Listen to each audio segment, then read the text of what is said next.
Sometimes, the most powerful moments in life don't come from grand speeches or viral headlines. They come from something quieter. A gentle question, a small act of courage, a whisper no one was meant to hear. If you believe in second chances, if you believe kindness still has the power to change the world, then like this video, subscribe to Kindness Warriors, and share it with someone who could use a little hope today. And don't forget to comment. We read every single one. What you're about to hear isn't just a story.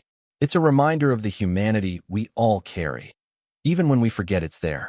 The morning everything changed for Ethan Graves, CEO of Salvecor Industries, didn't begin with a crisis meeting or a hostile takeover. It began with a whisper from a child.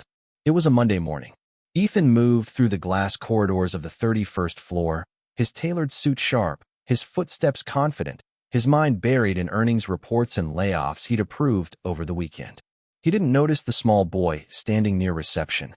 No one did, until the boy tugged gently on Ethan's sleeve, stood on his toes, and whispered into his ear, "There's a camera in your office."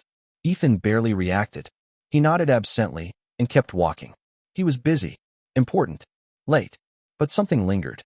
The boy hadn't sounded afraid. He sounded sad. By the time Ethan reached his private office, marble floors, floor-to-ceiling windows, a room designed to keep the world at a distance, he stopped. He looked around. A camera? Impossible. His office was swept regularly, fully secure. Still, curiosity gnawed at him. Minutes later, tucked into a bookshelf corner, nearly invisible, he saw it. A tiny black lens. His chest tightened. This wasn't company equipment. Security was called. Tech pulled the footage. At first, Ethan expected corporate espionage, stolen data, leaked strategies. Instead, he saw people. Employees. Alone. There was Helen from accounting, sitting on his couch, silently crying into her hands. Javier from maintenance, clutching a termination letter, staring at the floor in disbelief. Clara from marketing, pacing, practicing how she'd beg for her job back. They weren't spying. They were grieving. Some talked to themselves. Some just sat there, trying to feel powerful for a moment in a building where they felt invisible. Then came the footage that broke him. At 2:07 a.m., a cleaning woman entered the office. Her name was Maria. She carried a small cupcake. One candle. She set it on Ethan's desk, sat down, smiled faintly, and whispered, "Happy birthday to me." She blew out the candle and cried, unaware she was being watched, unaware her loneliness had been recorded. Ethan couldn't breathe. Security later tracked the boy. Footage showed him entering the building alone that morning. No badge, no parents. He spoke to no one else. And he left. That night, Ethan stayed in his office long after the lights went out, replaying the videos, not as a CEO, but as a man who had forgotten what pain looked like when it didn't belong to him.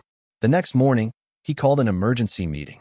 Hundreds of employees gathered in the atrium, terrified of more layoffs. Instead, Ethan stood at the podium, voice shaking. He played the footage. Gasps filled the room. Some turned away. Some wept openly. "I didn't know," Ethan said. "And that's my failure. I chose spreadsheets over stories. Power over people. And I'm sorry." Then he did the unthinkable. He fired 5 top executives responsible for cultivating fear. He rehired employees wrongfully terminated, including Maria.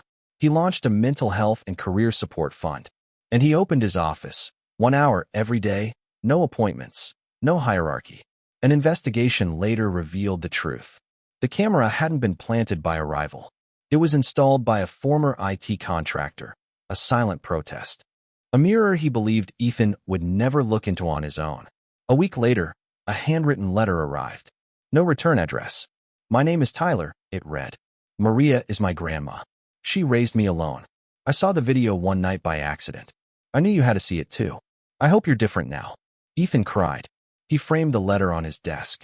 He held Maria's hands when she thanked him through tears. He searched for Tyler, visiting schools, asking questions. He never found him. The boy came and went like a whisper, changing a company and a heart. If this story moved you, please like this video, subscribe to Kindness Warriors, and share it with someone who still believes in compassion, accountability, and change. These stories matter, not because they're dramatic, but because they're human.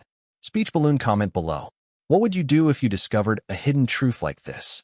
Let's talk about courage, kindness, and choosing to do what's right, no matter how late it feels.